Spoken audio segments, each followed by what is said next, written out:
is SMNI News Channel. Truth that matters.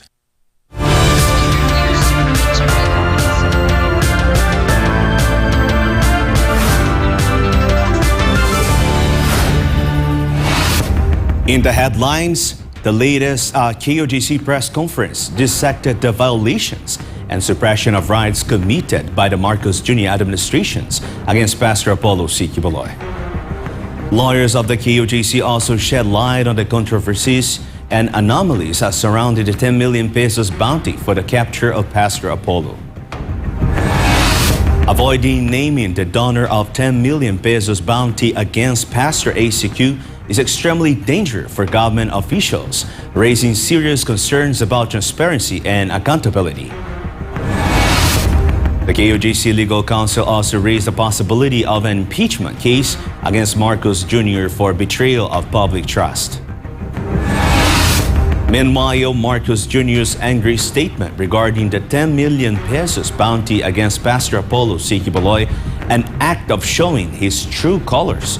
According to the KOJC legal counsel, instead of reprimanding Marcos Jr., is enabling Ben-Hur Abalos of DILG to accept the bounty, which raises further questions about the administration's stance on the issue. For our top global stories, U.S. President Joe Biden mistakenly introduced Ukrainian President Volodymyr Zelenskyy as Vladimir Putin of Russia in front of the world's leaders.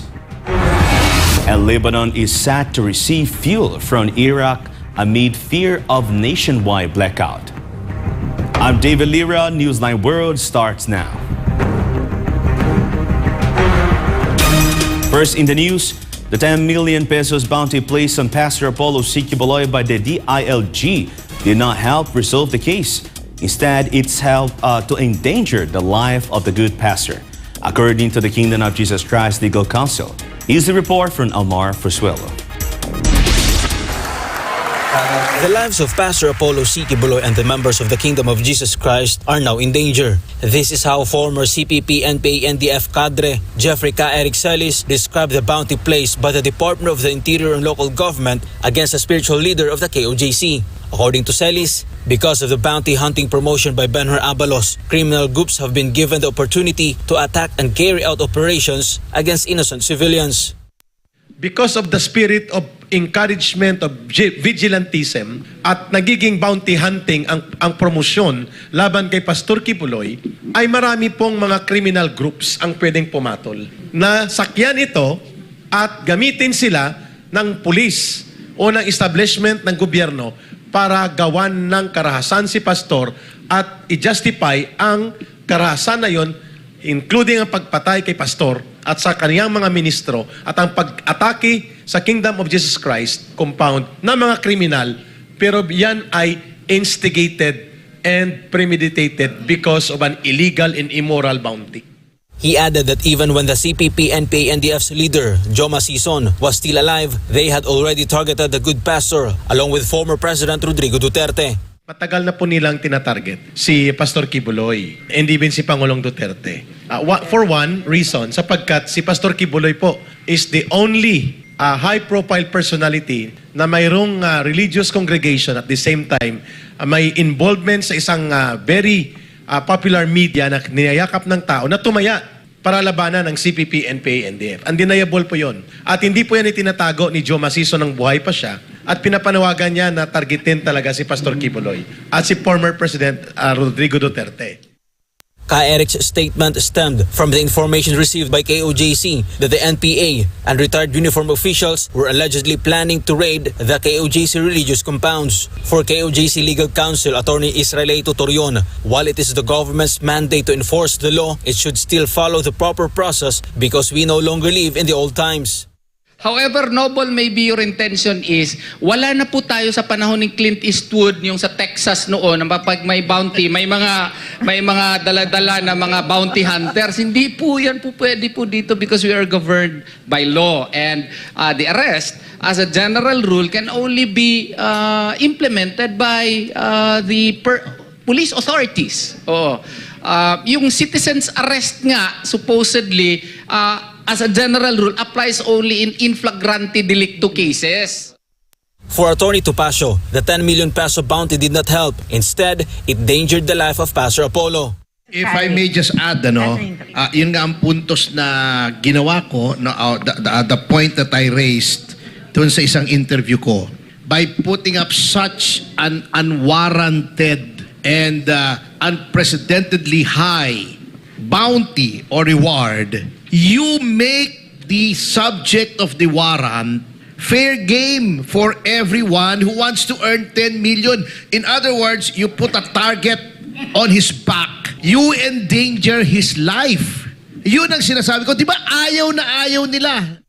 Former NTF-ELCAC spokesperson Dr. Lorraine Badoy emphasized that President Bongbong Marcos has done nothing but destroy the law. Yeah. Naalala ko nung pag-upo ni Pangulong Duterte, ang number one na priority niya ay tayo ay maging bansa na may mga batas, na sumusunod tayo sa batas.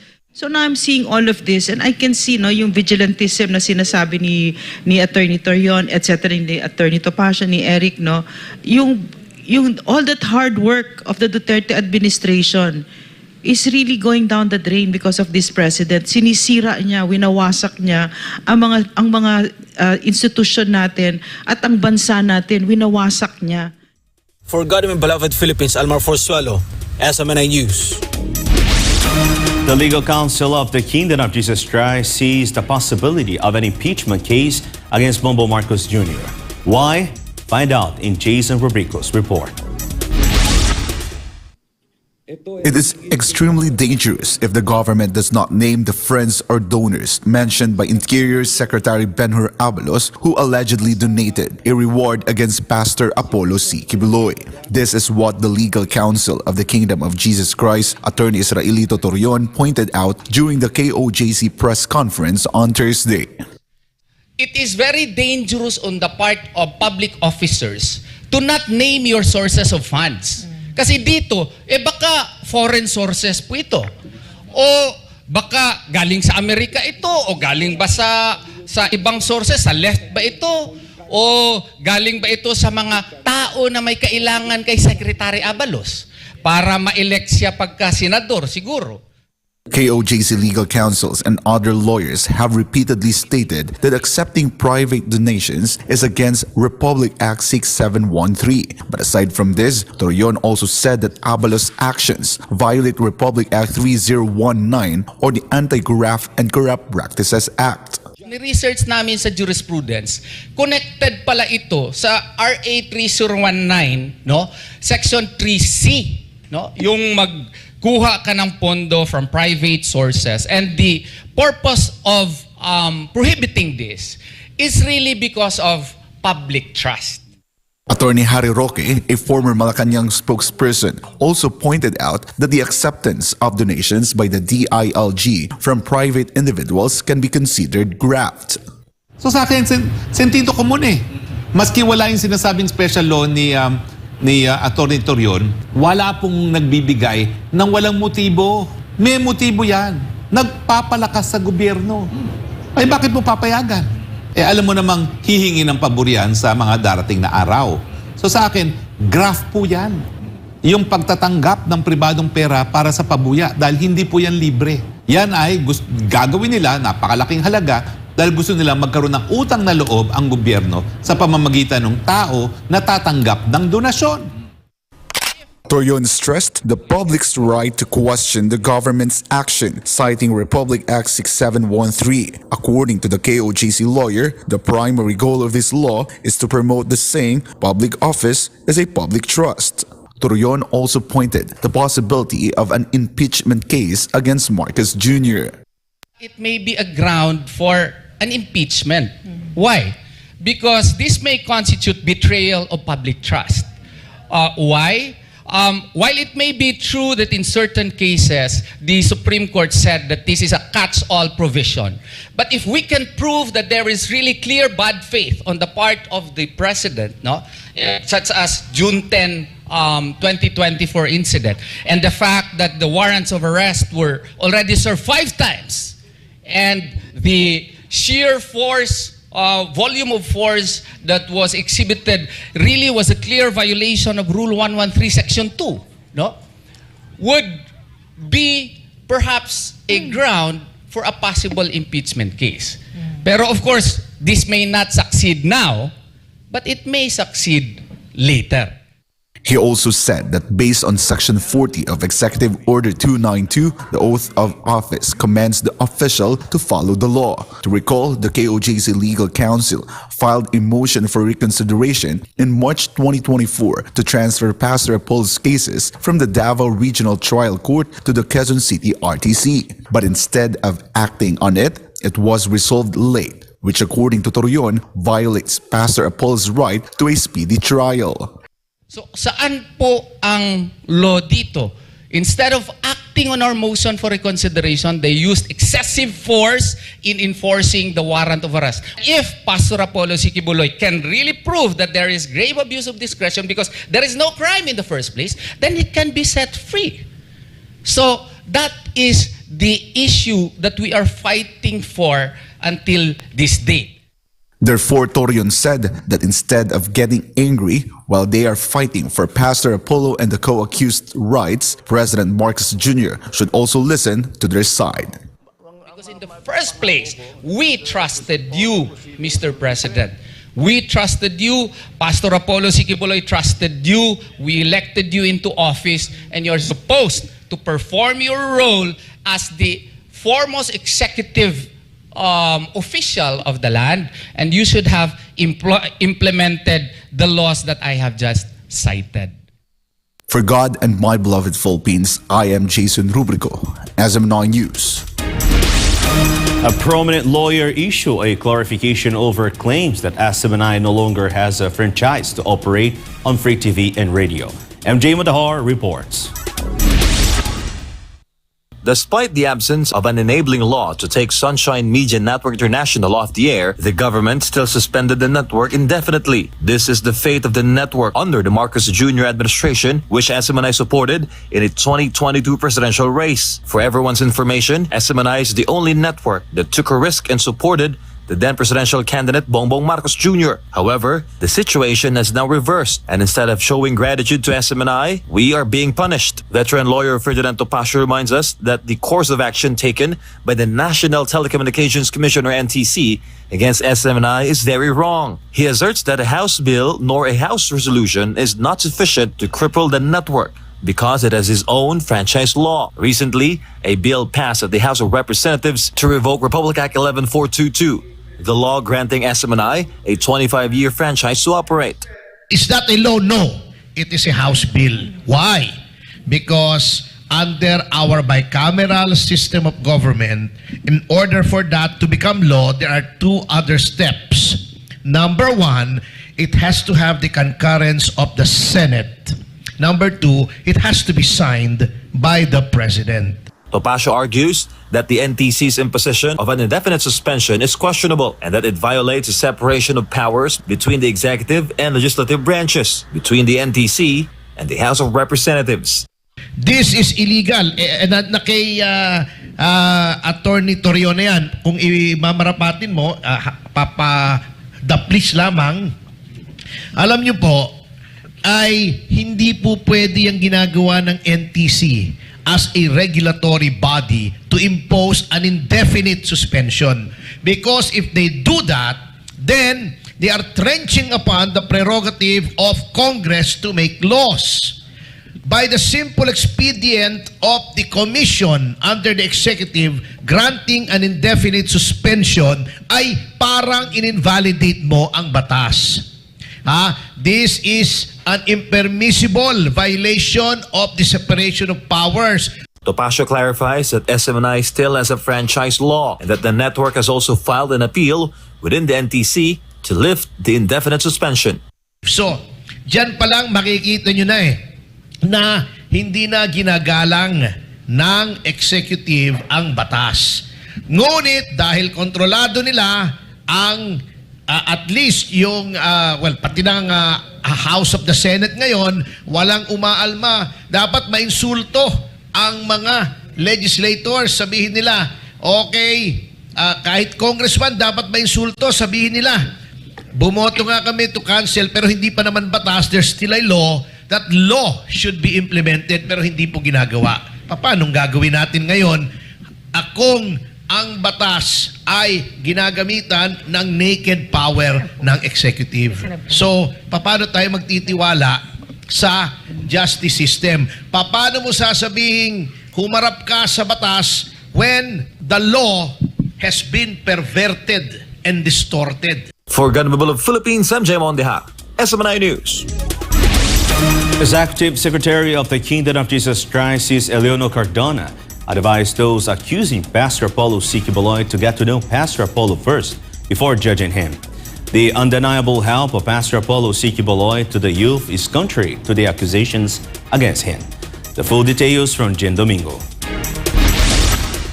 Who is this person being criticized and attacked with various accusations? Who is being accused of things that are untrue and conflicting to his actions for the youth and the people? Apart from bringing the message of enlightenment and change, providing dignity to women, caring for and beautifying nature, respecting any culture, including indigenous peoples, building schools, fulfilling and continuing his mission to provide homes, clothing, education, and food to millions of youth not only in the Philippines, but in different parts of the world.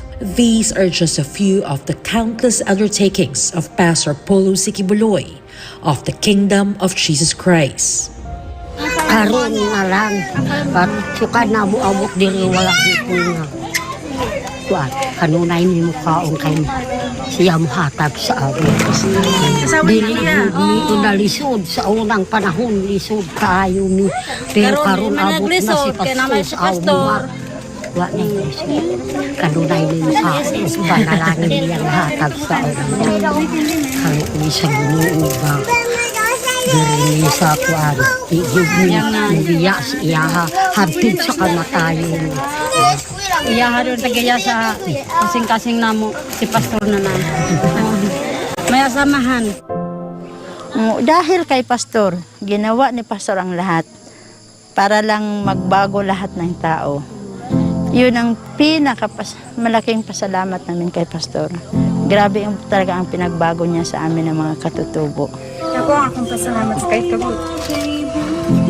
Kung wala niya po si pastor sa among kinabuhi, wala may kamalo kung asa may karon. Kung sa'y makita ni pastor yung mga panalangin sa babaw, kami tanan maapod. Walay taas, walay gamay, walay dako, anak. Pantay tanan mo nang nakalahi yung kay pastor, sir. Tinon lang. Sa amo. Ambot lang ka sa mga lugar. Pero nakita yun ako, sir. Dili lang kayo dirang pelanggan ni pastor tibuok kalibutan na kita na. Pinagi sa Domingo, makita na sa TV. Pagawa sa TV ang kaayong naging si pastor. Pero ang mga taong dautan, wala gina nakita na. Mo ni number 1 kasi kita mong kasing-kasing. The Kingdom of Jesus Christ Executive Secretary advises those accusing Pastor Apollo to first get to know him and understand his achievements before judging him. This is because Pastor Apollo has not only provided help but a lifelong hope, especially for the youth. Hindi lang kasi dito sa Kingdom Nation gano'n natin na naranasan kung paano talaga inaarugaan ni Pastor ang mga kabataan, kababaihan. Masayit ko lang yung example doon sa Tamayong, yung may prayer mountain ngayon. Kasi for the longest time, walang high school doon sa Tamayong. So yung mga kabataan doon, pag graduate nila ng elementary, hindi na kasi sila makapag-aral ng high school sa Kalinan dahil malayo. They cannot afford it.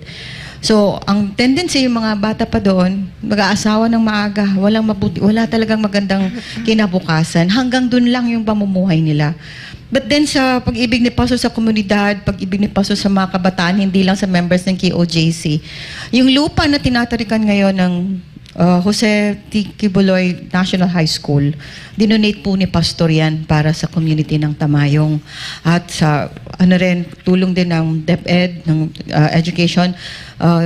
Napatayo po yung school, yung high school ngayon. Kaya yung mga estudyante, yung mga kabataan natin doon sa Tamayong, nakapag-aaral na ng high school, nakapagtapos na ng college, nabigyan na sila ng magandang kinabukasan.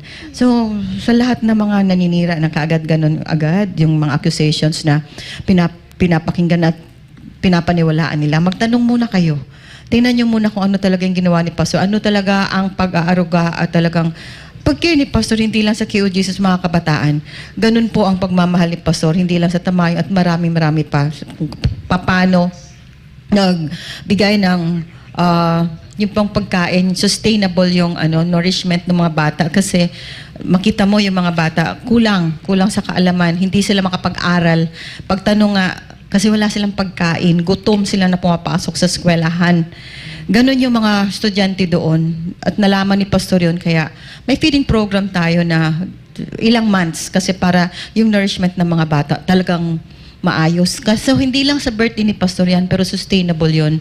Talagang yung Kingdom of Jesus Christ, gumawa talaga ng feeding program sa mga schools para kapag makakain ng mga bata na makapag-aral sila ng maayos. So yun lang, papasalamat talaga tayo. Hindi mabilang ang ginagawang kabutihan ni Pastor Apollo ACQ sa komunidad, hindi lang sa Kingdom of Jesus Christ, pero sa lahat sa buong sanlibutan. No, kasi alam naman natin kung paano po talaga naisiwalat na ang magandang balita at ang buhay na pinangaral ng ating mahal na pastor. Therefore, the gratitude of the youth to the good pastor whose lives have been changed and who have been given a better future is endless. Ako day si Joyce Aparicio, isa ka GoF scholars ni Pastor. Grade 9 ako ron since kinder 1, isa na ko ka scholar ni Pastor. Pastor, daghang salamat Pastor kay tungod salamat sa tanan labi na gipa eskwela ko nimo, giampingan ko nimo direkta tarong sa sulod. Salamat pud Pastor kay tungod kung wala ka sa akong kinabuhi Pastor, dili ko inani karon. For God and my beloved country, this has been Jean Domingo, SMNI News.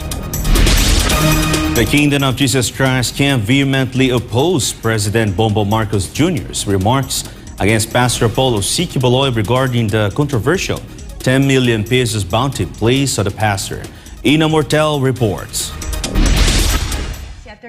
At the most recent press conference of the Kingdom of Jesus Christ, the violations of law committed by President Bongbong Marcos Jr. were thoroughly discussed. This followed his statement about the KOJC questioning the 10 million pesos bounty offered by the DILG for anyone who could point out the whereabouts of Pastor Apollo ACQ.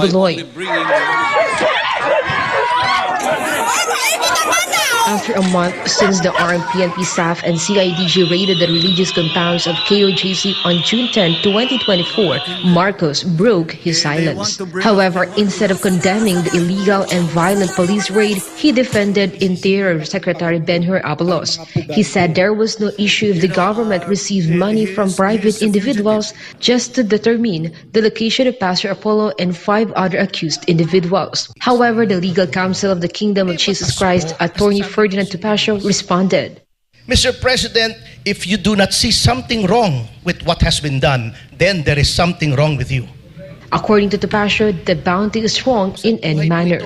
May pinatay ba si Pastor Kibuloy? Are these crimes, even assuming na may probable cause, are they violent crimes? Bakit 10 milyon? Under the Constitution which you swore to implement as President, as Chief Executive, as the main person tasked to implement all the laws of the country. Equal protection, every person similarly situated should be treated in the same manner. Bakit yung pumatay ng 25 tao, 1.3? Bakit ito po walang pinatay? 10 milyon. 10 milyon, pribado pa. So, this is so wrong on so many levels. Tupacio was referring to the wanted MILF leader Commander Wahad Gara for his multiple murder cases in the 2008 attacks in Lanao del Norte that led to the deaths of more than 20 civilians, soldiers, and police officers. However, Gara's bounty was only over 1 million pesos. Meanwhile, Attorney Israelito Torion emphasized that KOJC has the right to question such actions of the Marcos administration. We have the right to question that because the entire purpose of Republic Act 6713 is really to promote the saying that public office is a public trust. Tapos ni-research namin sa jurisprudence, connected pala ito sa RA 3019, no? Section 3C, no? Yung magkuha ka ng pondo from private sources, and the purpose of prohibiting this is really because of public trust. RA 6713 refers to the Code of Conduct and Ethical Standards for Public Officials and Employees, while RA 3019 is the Anti-Graft and Corrupt Practices Act. Torion also mentioned that it is very dangerous for the government not to disclose their sources for the bounty.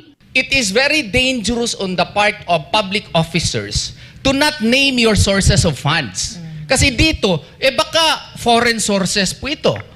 O baka galing sa Amerika ito, o galing ba sa ibang sources, sa left ba ito, o galing ba ito sa mga tao na may kailangan kay Secretary Abalos para ma-elect siya pagka senador siguro. In addition to the bounty issue, Torion also dissected the processes of the rape, qualified human trafficking, and child abuse cases against Pastor Apollo. He mentioned that these cases were dismissed on June 29, 2020 by the Davao City Prosecutor's Office. After the accuser filed a motion for reconsideration, it was still denied on November 23, 2020. However, on February 27, 2024, under the Marcos administration, the Department of Justice reversed the decision after almost 4 years and reopened the case, resulting in an arrest warrant against Pastor Apollo and 5 others. In response to Marcos' claim that they are just following the law, Torion said, Hindi naman siguro po pwede. The president will say, sinusundan lang namin ang batas. Yung kung batas para sa amin, hindi mo sundin. Kung sa'yo may warrant, gusto nyo na i-implement yun with full force of the law, maski grabe na masyado. Yung motion for reconsideration nga namin, hindi nyo inaksyonan Kasi para naman ma-prove ng aming kliyente na wala talaga siyang kasalanan, kung i-deny ninyo, okay lang sa amin, wala kaming problema doon. Pero aakyat kami sa Court of Appeals. Sigurado kami kung makita ng Court of Appeals, ng naman pala itong kaso na ito, na-dismiss na ito, bigla na lang pinail. Baka mahiya sila pag makita yung ebidensya. At saka nakakahiya talaga kasi wala talagang probable cause. Because in the first place, we trusted you, Mr. President. We trusted you. Pastor Apollo ACQ trusted you. We elected you into office, and you're supposed to perform your role as the foremost executive official of the land, and you should have implemented the laws that I have just cited. It can be recalled that in the KOJC's press conference last Monday, they also discussed how the Marcos administration has weaponized the government agencies against Pastor Apollo, including the use of Congress on the issue of SMNI's franchise, which led to the arrest warrant against Pastor Apollo, as well as the Senate following Rizzo Hontevera's hearing on the accusations against the good pastor. And on June 10, 2024, the PNP staff and CIDG simultaneously raided the religious compounds without search warrants. Amid all of these, the KOJC remains steadfast in their prayer for justice and deliverance of the country from the hands of the leaders who abuse their power. For God and my beloved country, the Philippines, this has been Ina Mortal, SMNI News. Several personalities have strongly opposed Benhu Abalos' statement labeling members of the Kingdom of Jesus Christ as armed and dangerous. According to them, a DILG chief is gravely mistaken for making such an accusation. Jade Calabroso for the report. Benhur Abalos of the Department of the Interior Local Government has stated that Pastor Apollo ACQ cannot be considered armed and dangerous since he has already surrendered all firearms registered under his name. However, he also claimed that they could not disregard the possibility that the revered pastor could command his members to become armed and dangerous. This statement by Abalos was refuted by the actual videos taken on June 10, 2024, showing the violent attack by armed authorities on the KOJC religious compounds in Davao City and Malungon, Sarangani Province. The videos clearly show that KOJC missionaries were unarmed. Isn't this evidence contrary to Abalos' allegation that KOJC members and workers could potentially be armed? Apart from the cell phones used by the missionaries to record the abusive police attack, their strongest weapon was their fervent prayers to the Almighty Father. Due to Abalos' irresponsible allegations, former NTF-LCAC official Dr. Lorraine Badoy couldn't help but express her frustration. You know, this Abalos is really he's really, I'm not part of the kingdom but it's really so insulting this Okay, so he's okay. trying to compose myself because I'm so angry when I hear Relax something ka like muna. this, no? Okay, so ang mali talaga siya dito kasi hindi niya kilala yung mga nasa kingdom. Hindi niya kilala. And we know, you know why? I'm not a member of the kingdom, and I've seen it with my own eyes and I've experienced it. They are really for our country. They are really here to rebuild our country. And this is why I've been with them for so long. Political commentator Jay Sonza, meanwhile, pointed out that it seems Abalos is not thinking about what he is saying. Ewan ko kung nabubuhay sa, tawag yata yan sa English hallucination eh, di ba? Yung para ka nasa alapaap. Wala nang laman ng utak, na itim na lahat. Hindi kasi, para sira eh, di ba? Yung, isipin mo, nagkusa na nga yung tao, binalik niya yung mga licensed firearms niya para wala kayong masabi na gumagamit ako ng puwersa, ng dahas. Tapos ang pagtuturo, alam naman natin lahat ng Christian movement, KOJC yan, CCF, kung ano pa man, ang tinuturo dyan pagmamahal sa kapwa, pangunawa, no? Pagpapatawad. Pagkatapos pag-iisipan mo na, ay hindi, kasi si Kibuloy, kayang-kayang mag-mobilize ng tao. Despite the relentless persecution and harassment faced by KOJC and SMNI, Bado is glad that there are those who stand up for the country against an abusive government. On the other hand, I'm happy that he's taking them on because the kingdom is equal to the task. If we didn't have the kingdom, no, the KOJC and the SMNI at a time in our country's history, when we have a president like that and a DILG secretary like that, paano na mangyayari sa Pilipinas? No, yung pang-aapi na ginagawa nila kay Pastor, he's equal to the task. They have been prepared for this point in history na ganito ang ginagawa nila. Aside from the revived cases against Pastor Apollo, authorities have announced a monetary reward for information leading to his capture. The Kingdom of Jesus Christ Legal Counsel has previously questioned the legality of this reward. For God and my beloved Philippines, this has been Jade Calabroso, SMNA News. A doctor and former government official expressed concerns over Bongbong Marcos Jr.'s mental condition due to his controversial decision for the Philippines. Ina Mortel reports. Public concern over President Bongbong Marcos Jr.'s alleged drug use and potential addiction continues unabated. The president's name became linked when the PIDEA pre-operation report from 2012 featuring his name went viral on social media. PIDEA denied authenticity of the document, but former PIDEA agent Jonathan Morales came forward to authenticate the report, claiming responsibility for the pre-operation report. The Senate conducted hearings on the matter, spearheaded by Senator Ronald Bato de la Rosa. De la Rosa himself believes that the document is authentic, but the Senate did not pursue further hearings after a leadership change. At a KOJC press conference on Thursday, concerns over Marcos' possible drug use resurfaced due to questionable decisions. According to former PCOO official Dr. Lorraine Badoy, such actions by the president are alarming. As a doctor, no, I'm really worried about the mental condition of this president. Kasi just recently, no, well, actually, even when as soon as he started, one after the other, the kind of decision-making skills that he has, no, is it really is compatible with what we've heard, no, and he hasn't responded to the point where tayo ay masasatisfied tayo about his substance abuse disorder. Naririnig natin yan, and yet he hasn't responded to that. This includes the recent changes at the Davao City Police Office, where the chief was replaced 3 times in one day. Just recently, was it the regional director, Eric of Region 11? In 12 hours, 4 yung palit of Davao City, no? Davao City. No, so, in 12 hours, something like 4 ang pinalitan. No, so, and what worries me kasi is like that, oh, yung isa 3 hours, no?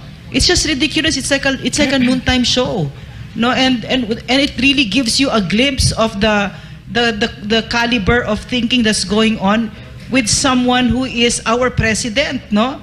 And this is what a chronic substance abuse disorder does. It impairs your judgment, your decision making, your perspective of things. It makes you paranoid. It makes you depressed. So these are things that enter my mind as a doctor. This is also Dr. Badoy's take on the current harassment and persecution by the Marcos administration against Pastor Apollo C. Quiboloy and the Kingdom of Jesus Christ. Because what's going on in our country right now is really abysmal. It's like a nightmare. It's like what's going on with this president? No, nakita natin what we're seeing now with Pastor Quiboloy and the Kingdom. Horrible as it is, it's just being replicated all over the country and in all branches of our government. Meanwhile, when Marcos was asked about the allegations of illegal drug use, he did not directly deny it, but merely laughed, which greatly irritated the public as well. For God and my beloved country, the Philippines, this has been Ina Mortal, SMNA News. Coming up next, the government of Thailand launched an investigation into the alleged weapon exports to Myanmar. And Japan labels 3 countries, China, Russia, and North Korea, as threats. More news when Newsline World return.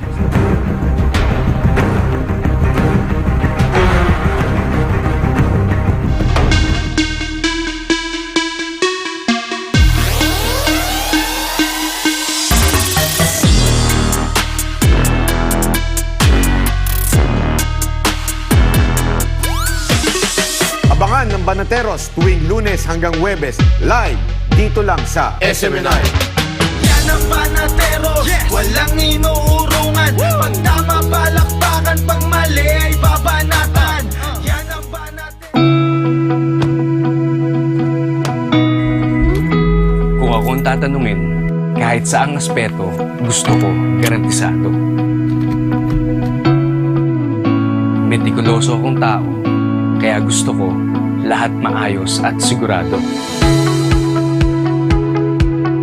Lahat quality, yung hindi ako makukompromiso, pero sulit ang presyo. Ganyan ang clean fuel, kaya dito, panatag ang loob ko.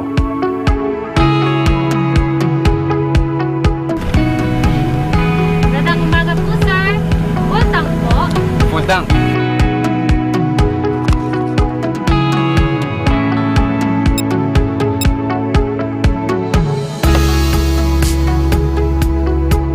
Gusto mo ng dekalidad na gasolina pero sulit ang halaga, mag-clean fuel ka.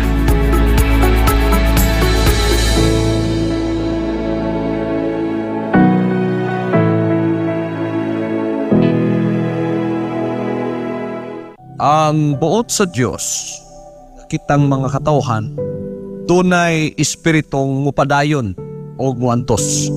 Kay nakitan sa Diyos sa unahan, basta mahimo ka ng anak sa Ginoo sa gingharian. Daghan ang mga pagsulay. Kung way pagantos, di ka makalahutay. Kung walay pagkamakanunayon, dili gyapon ka makalahutay. Ang tuyo sa Dios nga ang matago sa nga gitawag makalahutay. Makalahutay lamang sa mga pagsulay kundili sa pagtubo nga makaabot siya sa ikaupat nga laka nga didto na manukad ang iyang reward.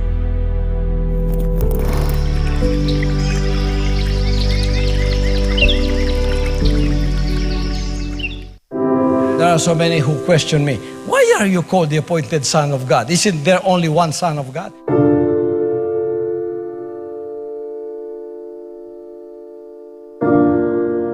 Don't you know that all of you are sons of God?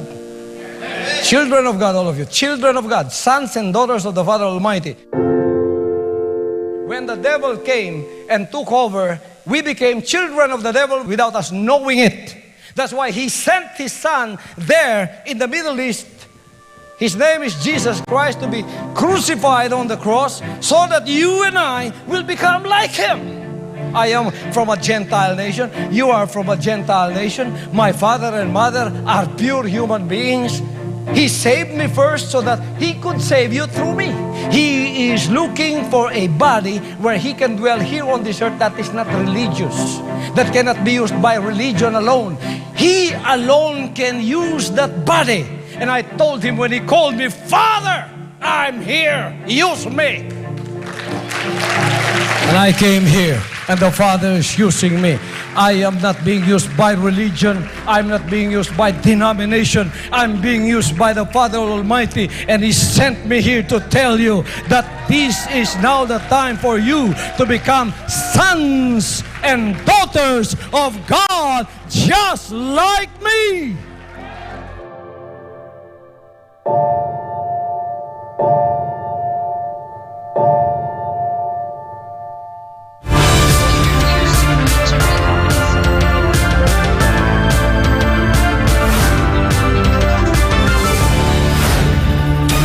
Back in the news, crimes or cybercrimes have surpassed ordinary crimes hundreds of times. This is how the PAOCC describes the intensity of rampant online scams in the Philippines today. Meanwhile, the PAOCC said it will continue to pursue more than 400 illegal pogos in the country. Val Vinagracia for the details. Online crimes or so-called cybercrimes have surpassed the common crimes in the Philippines. This is in response to the question of what is the biggest type of organized crime in the country, as seen by the Presidential Anti-Organized Crime Commission or PAOCC. In the pre-SONA briefing, PAOCC Undersecretary Gilbert Cruz said that cybercrimes have overlapped ordinary crimes 100 times. Yung mga robbery na yan, ang robbery ngayon nasa online na eh. Yung murder, kaya nang kontrolin ng mga local yan eh. Pero alam mo, yung online scam, yung mga cybercrimes, siguro 100 times na nasapawan na nila yung ordinary crime. According to the official, organized crime groups pertain to two or more individuals coming together to commit crimes, regardless of scale or magnitude. Under Executive Order Number 46, Cruz shared the mandate of the PAOCC as case managers and operational control with other agencies that will respond to problems such as kidnapping, smuggling, pyramiding scams, and other scamming activities. Cruz specifically referred to illegal Philippine offshore gaming operators or POGO hubs.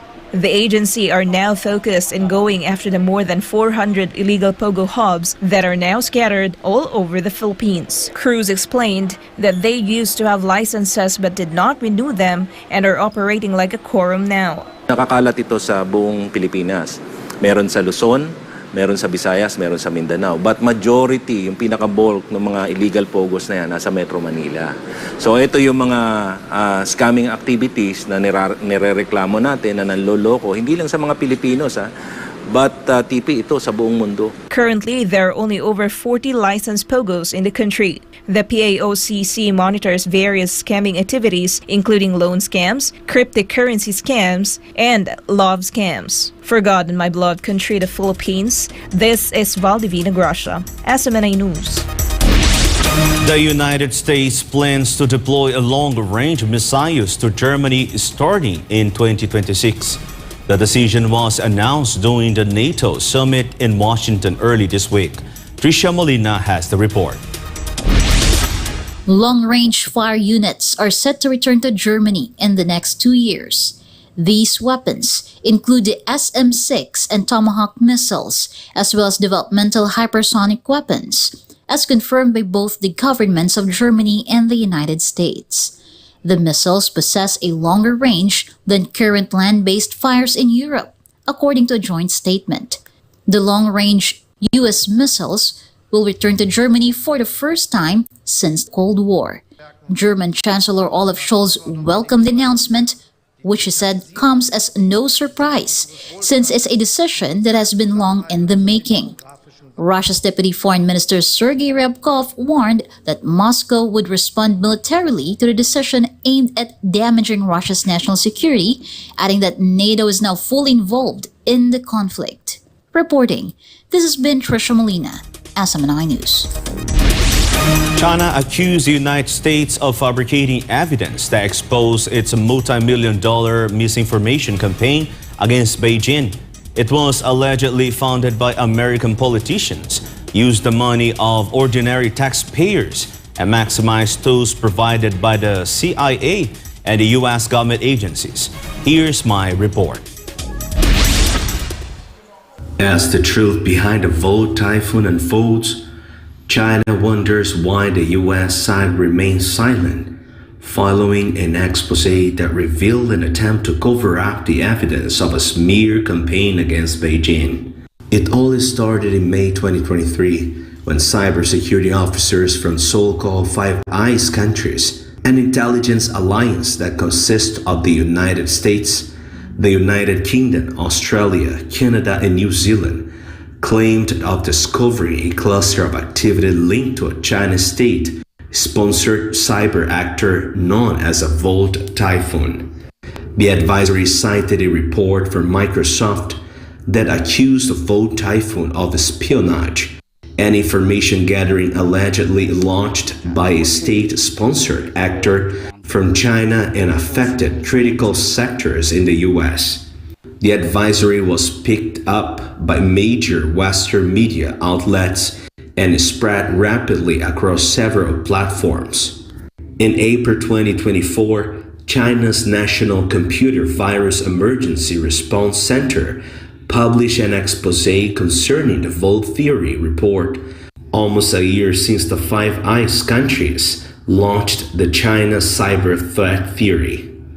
The Chinese Cyber Defense Agency revealed that a Volt Typhoon was in reality a smear campaign funded by U.S. politicians, the intelligence community, and companies to defame China, which thrives by cheating funding, and companies to defame China, which thrives by cheating funding from the U.S. Congress and taxpayers. It was disguised as a China-sponsored actor, and the U.S. was portrayed as the victim. The report revealed how the U.S. used the China cyber threat hype as an excuse to enforce Section 702 of the U.S. Foreign Intelligence Surveillance Act, a law that allows unwarranted surveillance and collects more budgets from the U.S. Congress and taxpayers to fund its smear campaign. The report proves that the U.S. will stop at nothing to smear China, according to the Chinese Cyber Defense Agency. Chinese researchers also accuse the U.S. of attempting to fabricate and destroy evidence by instructing related companies to change the content of the report they released previously. Moreover, weapons used to defame China can be traced back to departments such as the Central Intelligence Agency, CIA, the National Security Agency, NSA, and the Federal Bureau of Investigation, FBI, in the United States. Data revealed that hacking organizations funded by the U.S. government waged over 45 million cyber attacks against Chinese government entities since May 2023. I'm Deivid Lira, your global citizen correspondent for SMNI News.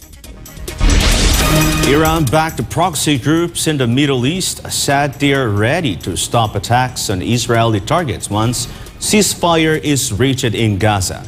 Melchizedek Cadiz reports. Talks to secure a ceasefire in Gaza hang in the balance as Israel asserted its demands for a truce and hostage deal with Hamas. Negotiations held in Egypt and Qatar were reportedly making progress because Hamas had softened some of its positions. Hamas has signaled it is ready to drop its demand for a permanent truce to resume ceasefire talks, adding it would rather seek commitment from mediators. Meanwhile, Israeli Prime Minister Benjamin Netanyahu toughened its stance and suggested Hamas wants a ceasefire because of its weak military position. Among Netanyahu's demands included any ceasefire deal to allow Israel to resume fighting in Gaza, and no weapons will be smuggled from the Egypt-Gaza border to be passed on to Hamas. He insisted that Israel maintain control of the territory immediately along the border known as the Philadelphia Corridor and the Rafah border crossing, as well as ban Hamas militants from returning to the northern Gaza Strip. An Israeli official who spoke under the condition of anonymity stated that the Prime Minister wants to take advantage of Hamas' weakened position to get the most out of the negotiations, as well as pressure the group to hasten the release of more than 100 Israeli hostages in Gaza. The White House said it is optimistic a ceasefire deal could be reached in the future. If the ceasefire pushes through, the long-delayed ceasefire deal would deliver a huge foreign policy win for President Joe Biden, who is struggling to restore trust within his own policy party and international allies. Reporting from Kuwait, I am Melchizedek Cadiz, your global citizen correspondent for God and for our beloved country, the Philippines. Construction delays urge the government of Indonesia to postpone transferring its new capital from Jakarta to Nusantara due to construction delays. Anissa de Guzman tells us more. Indonesian President Joko Widodo's plan to move to Nusantara sometime this month has been cancelled after key infrastructure such as water supply and electricity has not been completed on time.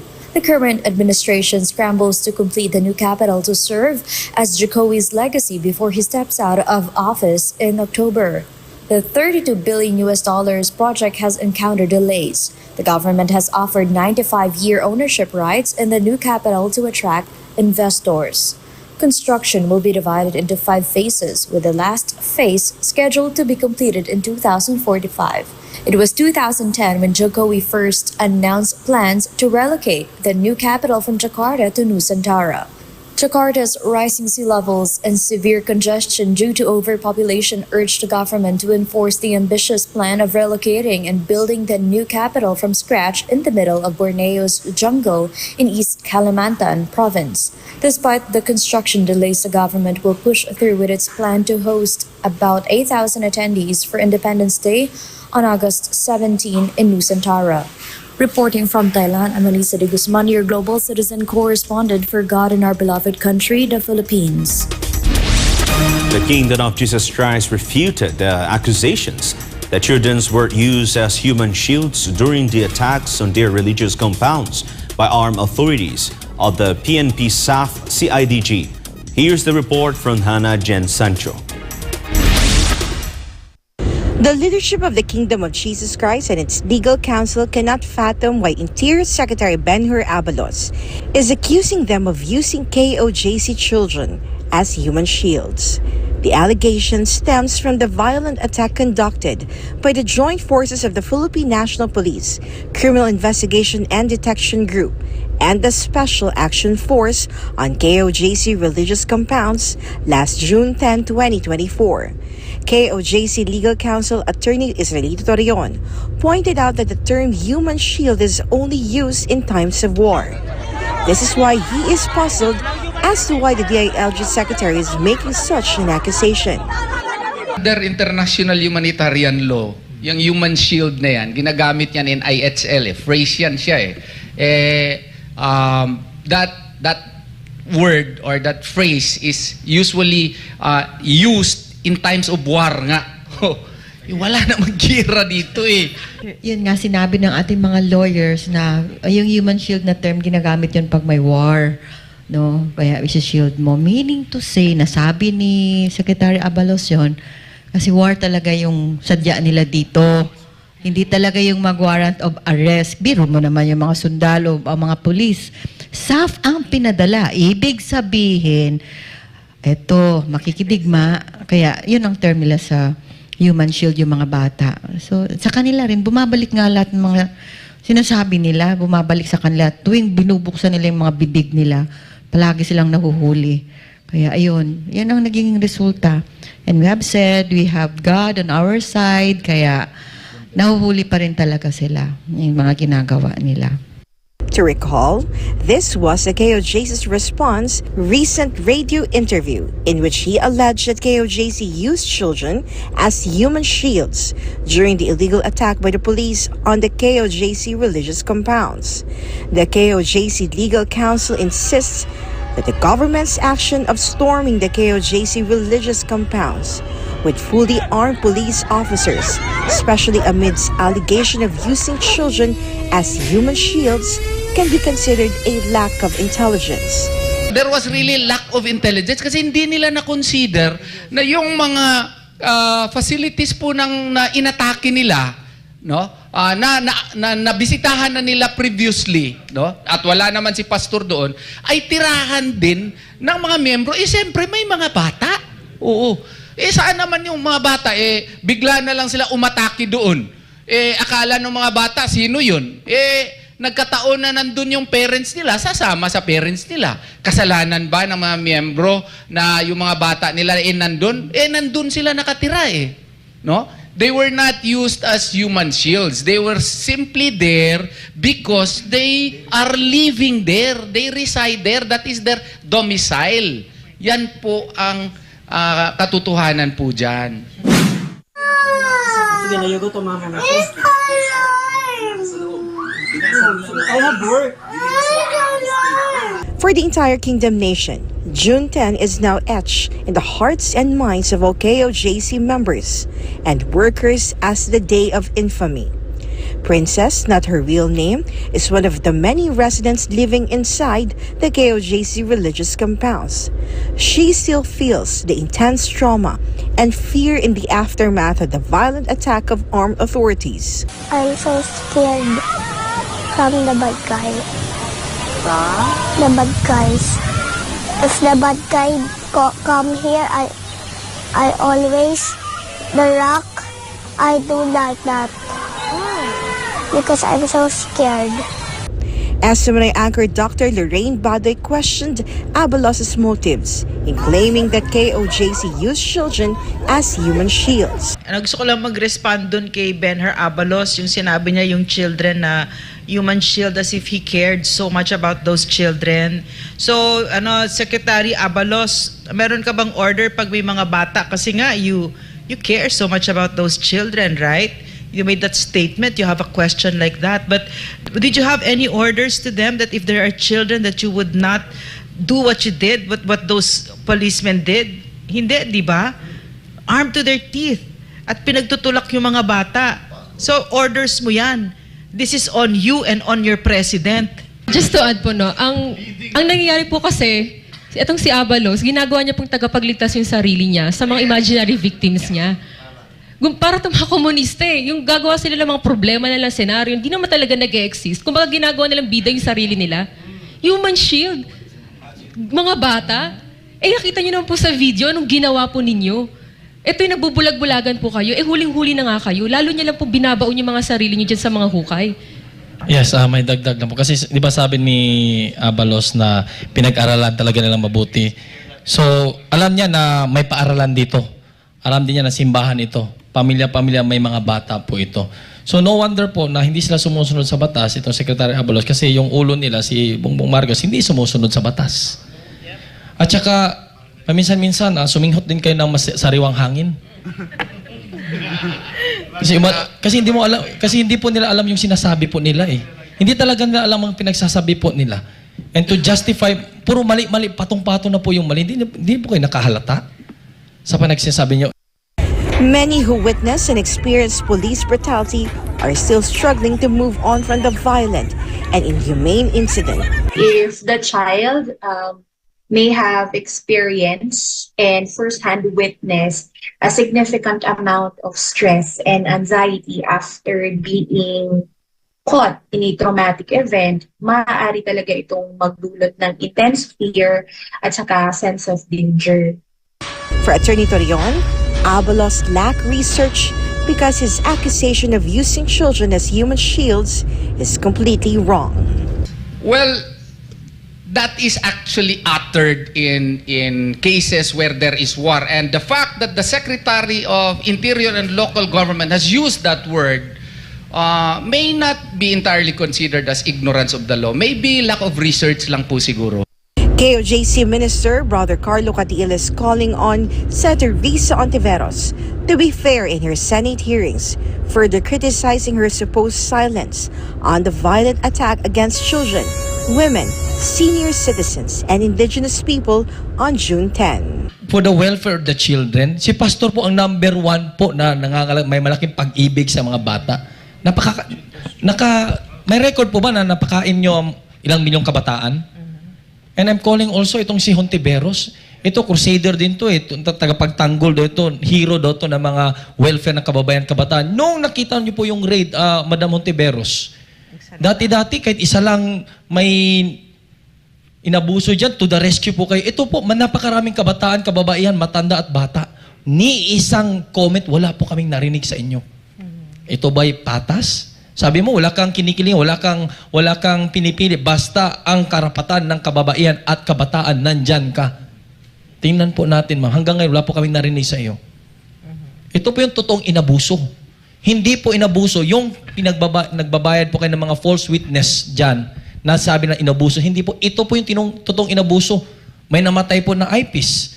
Na trauma po ang mga kabataan, ang mga matanda, ang mga kababaihan po. Na abuso po.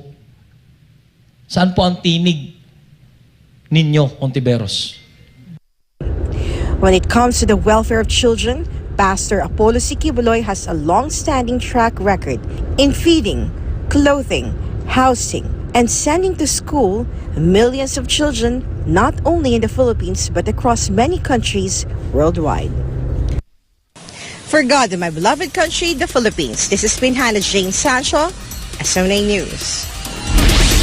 The U.S. President Joe Biden once again drew unwanted attention after he mistakenly introduced the president of Ukraine as the president of Russia in front of the world's leaders during a press conference in Washington. Tricia Molina tells us more. And now I want to hand it over to the president of Ukraine, who has as much courage as he has determination. Ladies and gentlemen, President Putin. President Putin. We're going to beat President Putin. President Zelenskyy. I'm so focused on beating Putin, we got to worry about it. Anyway, Mr. President, I'm better. You are a hell of a lot better. U.S. President Joe Biden's latest slip-up was witnessed by world leaders attending the NATO summit on Thursday night after he mistakenly introduced Ukrainian President Volodymyr Zelenskyy as President Putin on stage. Although the U.S. president was quick to correct himself, the damage was done, as his latest gaffe quickly went viral, with both critics and supporters watching his every move. His Republican rival, former President Donald Trump, did not let his latest slip-up pass and mocked Biden for his gaffes and stutters. On his Truth Social platform, Trump shared a series of short videos showing Biden stuttering during one of his public gaffes. I directed the intelligence community to be a significant amount of intelligence be declassified. Another clip shared by Trump showed Biden calling Vice President Kamala Harris Vice President Trump by mistake, to which the Republican presidential candidate mockingly added a caption that said, "Great job, Joe." I wouldn't have picked Vice President Trump to be vice president, but I think she was not qualified to be president. Reporting. This has been Tricia Molina, SMNI News.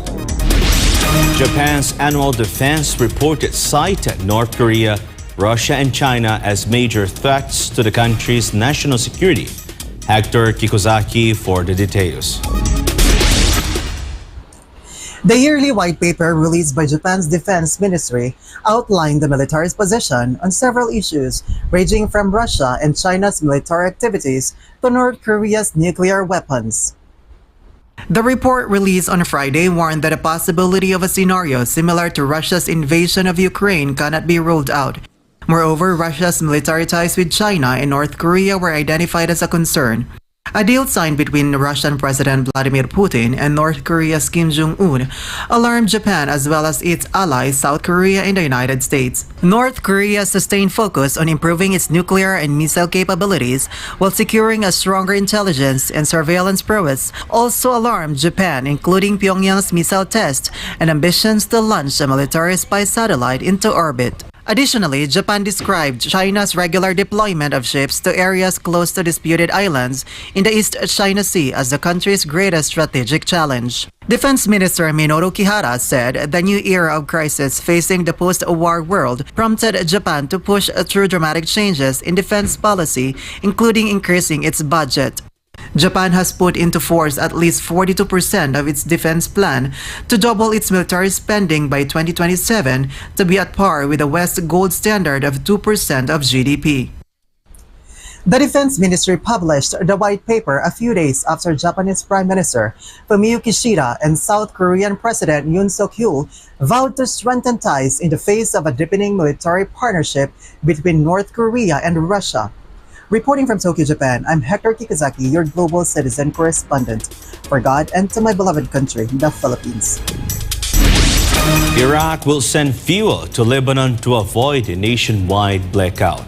Gratiru Omori with more details.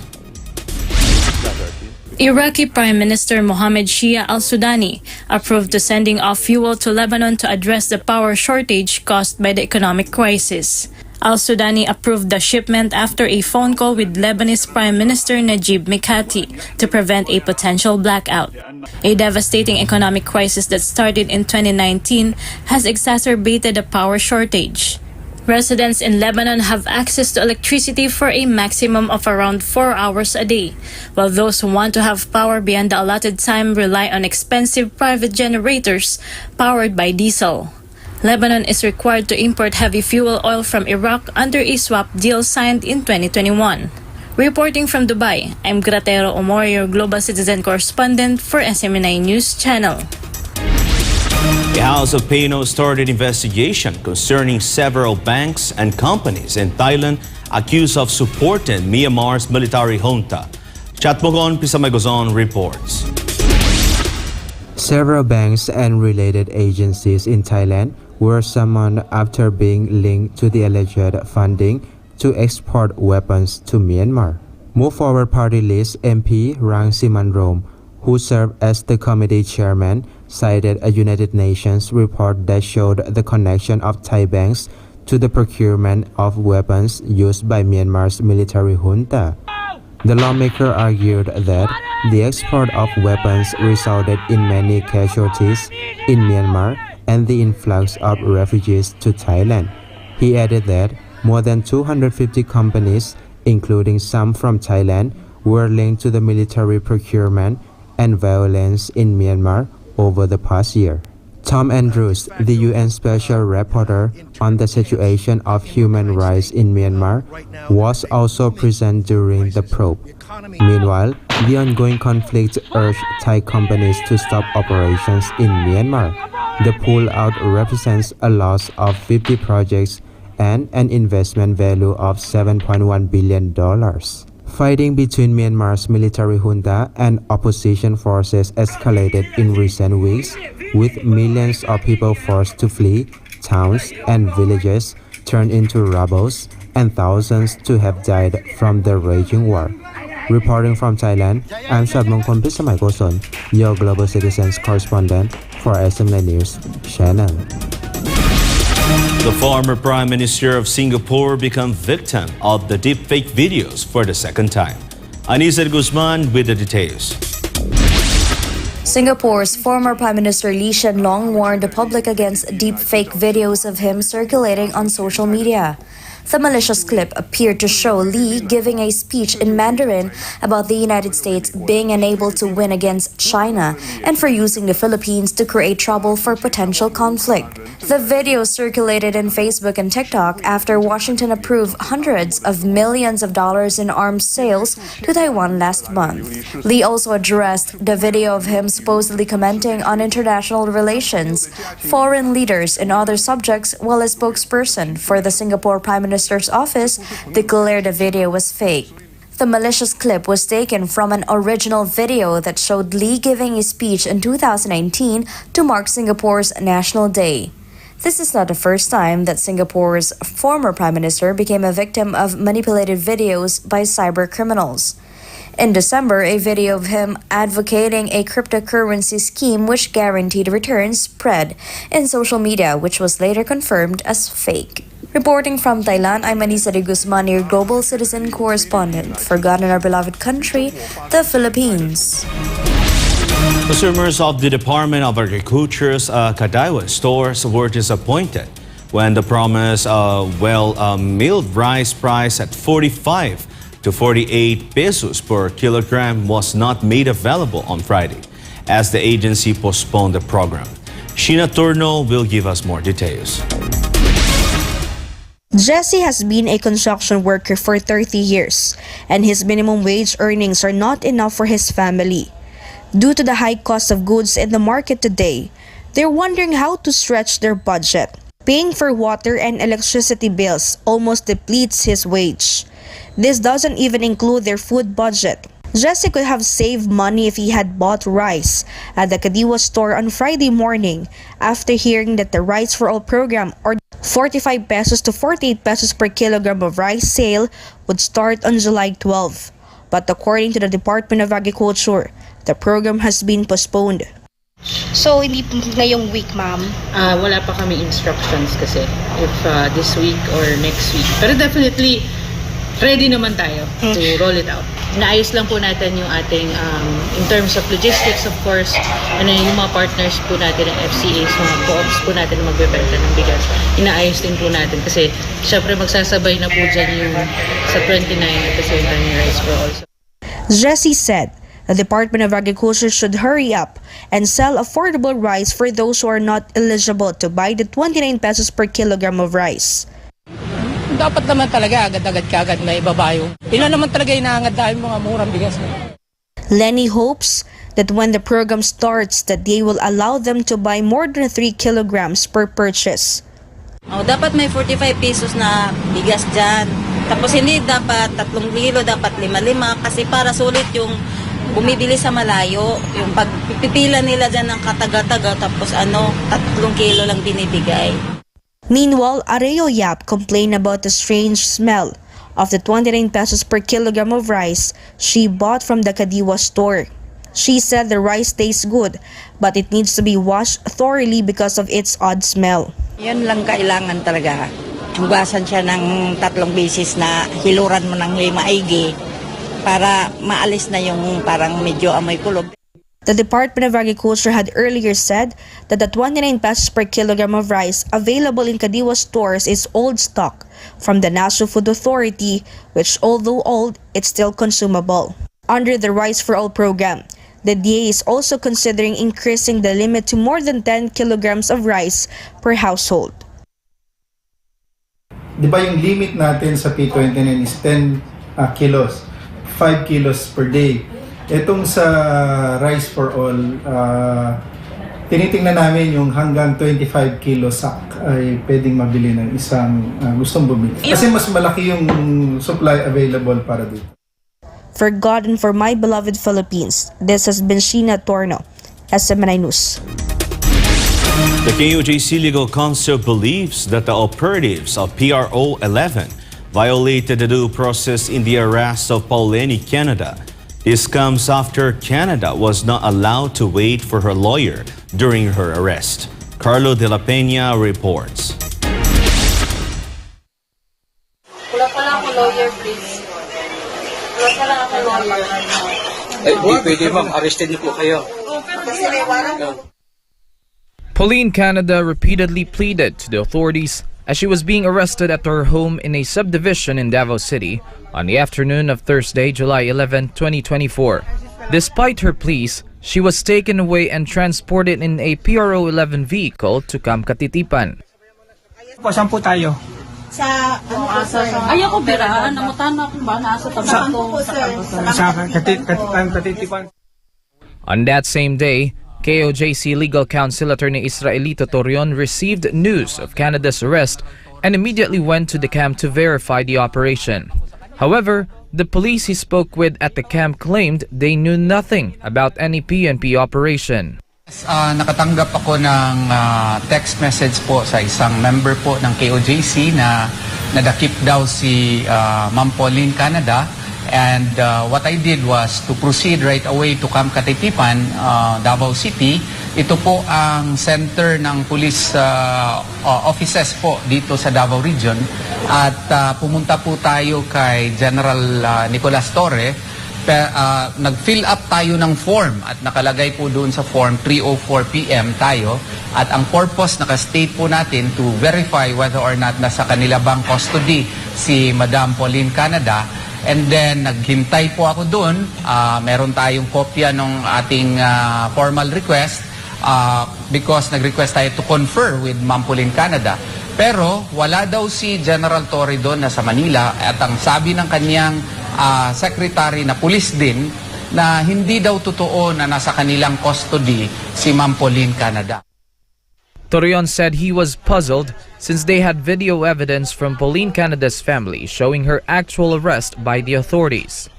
Nakapagtataka po ito kasi napasahan po tayo ng video na nagpakita talaga na naaresto kaninang hapon, mga 1 o'clock siguro or mga 12 o'clock, ngayong araw, si Ma'am Pauline Canada.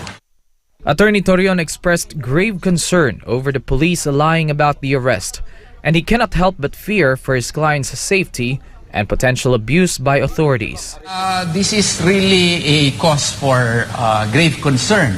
Kasi nga po under Republic Act 7438, nakasaad naman po doon that the person who is detained shall be assisted at all times by his lawyer. Nag-text nga sa akin before si ma'am upon his arrest. Meron siyang text message sa akin. Nung tinawagan ko, wala nang sumasagot. Tinawagan ko rin si General Torre mismo. Nagpaalam ako sa kanya. Na kung pwede ko ba makakonfer si Ma'am Pauline Canada, pero walang sagot. Nag-text ako, sinabihan ko pa siya, may video po kami confirming her arrest. So I would like to request a conference with my client in accordance with Republic Act 7438. They submitted a formal letter to Torres' office but received no response. It was later found that the general was in Manila. On the morning of Friday, July 12, 2024, General Torre, alongside Interior Secretary Benhur Abalos, PNP Chief Police General Romel Francisco Marbil, CIDG, and AFP representatives, announced the arrest of Pauline Canada to the public. During this presentation, Torre was questioned about the procedural lapses in Canada's arrest and why the KOJC wasn't informed. And most probably, sinong nakausap niya because the people who actually arrested Pauline Canada ay napakakunti lang nakakaalam. So, baka napagtanungan niya, talagang hindi alam kung sino kung may operation ba o may nahuli. So, it's an unfortunate thing. Pero, well, at least alam na ngayon, pinasalaman natin ngayon si Miss Pauline Canada. For return siya sa court na issue warrant. They also addressed why Pauline wasn't allowed to speak with her lawyer and why she wasn't taken to the nearest police station. Torre said, I have not received any request from him. Kasi nagte-text ako sa kanya before, 2 weeks ago. Nagte-text ako sa kanya, he never responded to me. And I thought na mali nga ang number na ibinigay niya sa akin. Ang regional headquarters is less than 2 kilometers away kung saan nagtatago si Miss Pauline Canada, kung saan siya nahuli. So, the most prudent place to bring her is sa regional headquarters. Kasi dinaan na namin for record purposes sa Buhangin Police Station. Pero at the end of the day, doon na namin pinroses sa regional headquarters kasi nandun ang ating mga facilities. Despite Canada's arrest, the legal team of KOJC believes there were lapses on the part of the PNP due to false information about their client's arrest. Because this is a criminal offense po. If yung lawyers po nila mag-research po ng konti under Section 4 thereof, medyo mataas-taas pa naman ang penalty po nito kung i-deny yung detained person conference with his lawyer. That would merit a penalty of imprisonment of not less than 8 years but not more than 10 years or both, or a fine of 6,000 pesos or a penalty or both. And meron pang perpetual absolute disqualification po. So sana naman po, yung fear namin kasi, baka na-torture na ito o kinukunan pa ng information bago ipakita sa akin. Bawal po yun. Dapat at all times ang nakasaad po sa batas. Pagkadakip niya, kung mag-request yung detained person of a lawyer or for a lawyer, the police has no other recourse except to allow him or her. We didn't conduct any investigation or inquiry sa kanya. Basta sa amin, hinuli na namin siya to be presented to the court na nag-issue ng warrant. Una is, we really don't need anything from her. On the other hand, former PCSO board member Sandra Cam issued a strong statement against PNP Chief Police General Romel Francisco Marbil. According to Cam, the PNP's treatment of its personnel is no longer acceptable. Just recently, The PNP Davao region became the center of controversy due to the mass relief of police officers in Davao, including the replacement of the chief of police in the city 3 times in a single day. This was followed by the violent attack conducted by operatives of the CIDG and the elite force of the Special Action Force on the KOJC religious compounds in Davao City. CAM asserted that Marbil, the DILG, and Marcos Jr. were wrongfully using the police and professional soldiers for their own personal interests. Pinaglalaruan mo ang sistema ng mga police officers. Maawa kayo. Ito ay nagsunog ng kanilang kilay na para lang nyo sumunod sa gusto nyo. Remember that military and police, Philippine National Police, are for the people. You are for the people. Hindi ito hawak ng isang presidente o isang DILG o isang chief PNP na kagaya mo. Na gusto nyong paglaruan ang kanilang mga serbisyo. Nakakalito na kayo. For God and my beloved country, the Philippines, this has been Carlo de la Peña, SMNI News. And before we end, may you be inspired with the words of the Son.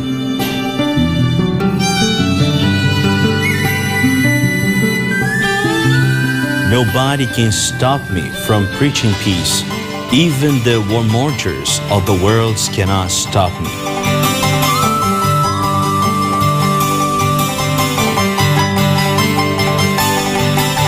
And that's all for this edition. For more updates, you may visit smninewschannel.com or follow us on our official social media accounts on Rumble, YouTube, Facebook, and Twitter. For God and Country, I'm Deivid Lira, and this is Newsline World.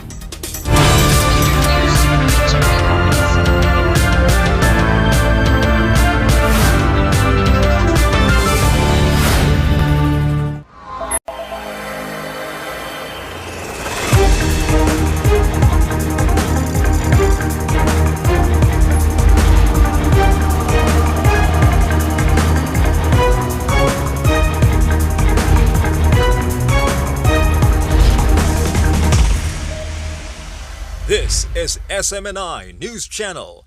Truth that matters. Subscribe to SMNI News Channel and turn on the notification bell to keep you up to date. Also visit our official social media accounts and join our community on Viber and Telegram.